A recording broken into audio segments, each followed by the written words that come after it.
할렐루야. 사랑하는 여러분, 코로나 기간에도 이 신앙의 끈을 놓지 않고 이 말씀 묵상에 더욱 힘쓰시는 우리 성도님들을 진심으로 축복합니다. 우리 기독교인들은 흔히 신앙은 체험이다 이런 말을 자주 하죠. 신앙은 체험이다. 이 말에는요, 남들이 대신해서 그 신앙을 만들어줄 수 없다는 그런 의미가 포함되어 있죠. 남편의 신앙으로 아내의 신앙을 채워줄 수가 없고요. 부모가 아무리 신앙이 좋다고 해도 부모의 신앙을 가지고 자녀의 신앙을 대체할 수가 없다는 거예요. 이것이 바로 우리 각자에게 이 체험의 신앙, 내가 직접 내 인격이 하나님의 은혜를 깊이 경험하고 내가 인격적으로 하나님을 만나는 것이 그만큼 중요하다는 것입니다. 물론 어떤 영적인 체험이 신앙의 전부라고 말할 수는 없지만, 만약 이 체험을 뺀다면 우리의 신앙은 별로 할 이야기가 없다는 거예요. 자, 오늘 우리가 함께 나눌 이 말씀에도요, 바로 이사야의 하나님 그 깊은 체험이 기록되어 있습니다. 이사야 6장은 이사야의 소명 기사로 아주 유명한 그런 본문이죠. 그런데 참 재밌는 것은요, 오늘 이 이사야의 이 하나님 체험을 기록한 본문이 두 가지 이 중요한 동사를 중심으로 단락이 나누어진다는 것입니다. 한마디로 이 두 동사가 이 단락의 핵심 키워드라는 거죠. 자, 먼저 1절에 보니까요, 우시야 왕이 죽던 해에 내가 본즉 이렇게 말하고 있습니다. 여기서 나는 이사야죠. 그러니까 지금 이 단락의 내용이 뭡니까? 이사야가 대체 무엇을 봤냐는 것입니다. 이사야의 체험이죠. 이사야가 직접 본 체험. 1절부터 7절까지는 그래서 이 이사야가 본 그 계시의 내용이라는 것입니다. 자, 그리고 이번에는 8절을 한번 봅시다. 8절은 이렇게 시작을 하죠. 내가 또 주의 목소리를 들으니. 이사야는 본 것에서 그치지 않고 뭡니까? 이번에는 들었다는 거예요. 믿음은 여러분 무엇에서부터 납니까? 믿음은 들음에서부터 나죠. 이 듣는 이 체험이 없이는 믿음이 생길 수가 없다는 거죠. 그러니까 8절부터 이제 마지막 13절까지는 이제는 이사야가 이 들은 계시의 그 내용이라는 것입니다. 자, 다시 말해서 정리하면요, 이사야의 이 소명 기사는 크게 두 가지 체험으로 구성이 됩니다. 하나는 이사야가 본 것, 무엇을 봤느냐의 이 문제. 또 하나는 이사야가 들은 것, 대체 무엇을 들었는가 하는 바로 그 문제죠. 사랑하는 여러분, 이 코로나 시기에 저와 여러분은 무엇을 보며 또 무엇을 들으며 지금 살고 계십니까? 이 체험적인 신앙, 남들이 어떻다더라, 누가 어떤 경험을 했다더라, 이게 아니라 오늘 말씀이 말하죠. 내가 본즉 내가 들으니. 신앙은 언제나 이 1인칭의 체험이 굉장히 중요하다는 것입니다. 특별히 여러분, 오늘 말씀 보니까 이사야가 이 체험을 한 시기가 언제입니까? 1절에 다시 보면요, 우시야 왕이 죽던 해에 라고 기록하고 있어요. 여러분, 역사적으로 보면요, 이 시기는 이제 점점 이 아수르라고 하는 이 나라가 강력한 고대 근동의 어떤 맹주, 강자로 떠오르던 그런 시기였습니다. 그러나 여러분, 우리 지금 이 우시야 왕이 어떤 왕입니까? 하나님께 너무나 귀하게 쓰임받았던 그런 왕이죠. 우리 우시야 왕이 보좌에 앉아 있는 한 이 아수르가 유다를 위협할 일은 없을 것처럼 보였어요. 자, 그런데 어떤 일이 벌어집니까? 우시야 왕이 죽던 해에, 이제 아수르가 점점 더 위협이 되는 상황에서 설상가상으로 우시야 왕이 죽던 해에, 여러분, 절망적인 상황이죠. 성경을 보면요, 참 많은 인물들이 이런 절망적인 상황에서 하나님 체험을 깊이 경험하게 됩니다. 여호수아는요, 모세가 죽은 후에 하나님 체험을 더 깊이 하죠. 그제서야 이 하나님의 말씀이 나에게 인격적으로 들리기 시작하는 거예요. 모세를 통한 말씀이 들리는 것이 아니라 이제 다이렉트로 나에게 주시는 그 말씀이 들리는 거예요. 여러분, 오늘 말씀에 이 이사야도 마찬가지죠.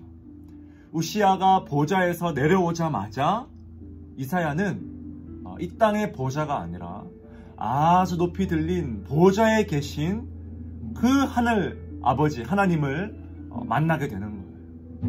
이 세상의 왕이었던, 자신의 희망을 걸었던 그 정치적인 좋은 왕 우시야 왕이 죽자 자신의 삶은 이제 절망일 줄 알았는데, 자신의 나라는 이제 위기일 줄 알았는데, 오늘 말씀 5절 하반부에 보십시오. 만군의 여호와이신 왕을 배웠음이로다. 아멘. 그제서야 내 인생에 진정한 참된 왕이 내 눈에 들어오더라는 것입니다. 사랑하는 여러분, 지금 위기의 때입니까? 여러분, 절망의 때입니까? 혹은 한숨의 때입니까? 그런데 우리가 여러분 부인할 수 없는 사실은요, 바로 그때가 하나님을 깊이 체험할 수 있는 최고의 기회라는 것입니다. 여러분, 베드로가 언제 주님을 만났습니까? 밤새도록 그물을 던졌지만 잡은 것이 하나 없을 때. 모세가 언제 떨기나무 앞에서 하나님을 만났습니까? 40년간 자기의 영이 아니라 장인 이드로의 양을 치던 바로 그 비참한 순간에. 나오미가 언제 주님을 깊이 체험했습니까? 인생의 그 흉년, 가정의 깊은 그 흉년의 시기에 주님을 체험하더라는 거예요. 그렇다면 여러분, 이사야가 체험한 이 하나님은 더 구체적으로 어떤 하나님이십니까? 3절에 보니까요, 거룩하다 거룩하다 거룩하다 만군의 여호와여, 그의 영광이 온 땅에 충만하도다. 도저히 나와 이 하나님 사이에 이 말로 설명할 수 없는, 도저히 건널 수 없는 그 격차를 이사야가 보게 되었다는 거예요. 마주했다는 거예요. 하나님은요, 높이 계세요. 영광이 온 땅에 충만했다.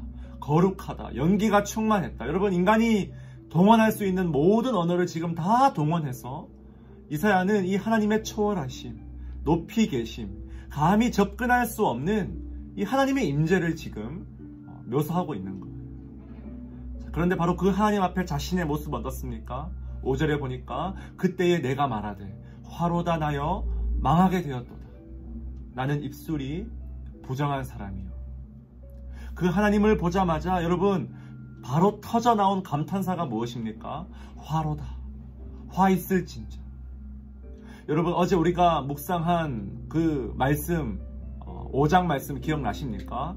화 있을진저, 화 있을진저. 히브리어로 여러분 뭐라고 말했죠? 호이.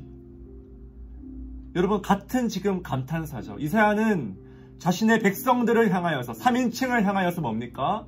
그동안 호이 호이, 화로다, 화 있을진저, 심판을 외치고 다녔어요.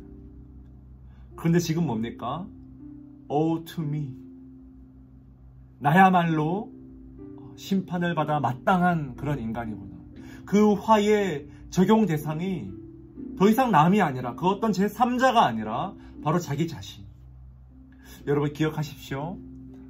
복음의 능력은요, 언제나 이처럼 격차를 인식하는 데서 시작이 됨을 여러분 믿으시기 바랍니다. 다시 말해서 이 차이를 인식하는 능력, 격차를 인식할 수 있는 능력, 하나님과 나 사이에 얼마나 큰 격차가 있는지, 내가 점점 높아지면 뭡니까? 이 하나님과 나 사이의 격차는 점점 좁아지죠. 그래서 여러분, 우리가 잘 나가고 승승장구하고 교만하고 뭔가 일이 잘 풀리면요, 이 하나님을 경험할 수가 없는 거예요. 왜요?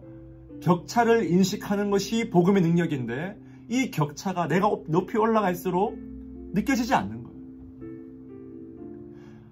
이사야는 국가적인 위기 속에서 우시야 왕이 바로 죽던 그 해에 가장 낮은 자리에서 바로 이 격차를 인식했다는 거예요. 보좌 위에 높이 들린 그 거룩하신 만군의 여호와이신 그 왕의 체험을 통해서 내가 얼마나 낮은 자에 임한 그런 자인지, 내가 얼마나 큰 죄인인지, 주님이 왜 나를 부르시는지, 내가 앞으로 해야 될 일이, 이 절망적인 순간에 내가 할 일이 무엇인지, 나는 앞으로 어떤 길을 걸어가야 하는지. 여러분, 이 모든 것이 뭡니까? 위기의 순간에 이 격차를 인식하는 데서 시작되었다는 것입니다.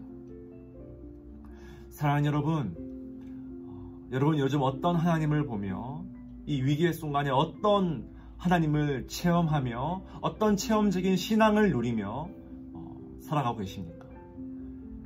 이 격차를 인식하는 이 체험, 가장 낮은 이 삶의 자리에서 높이 계신 하나님의 전지전능하심을 마음껏 체험하시고 누리시는, 그래야 앞으로 우리가 어떻게 살아가야 될지, 하나님의 나를 어디로 부르시는지 깊이 깨달을 수 있는 주님의 부르심을 체험하는 저와 여러분 될 수 있길 주님의 이름으로 축원드립니다.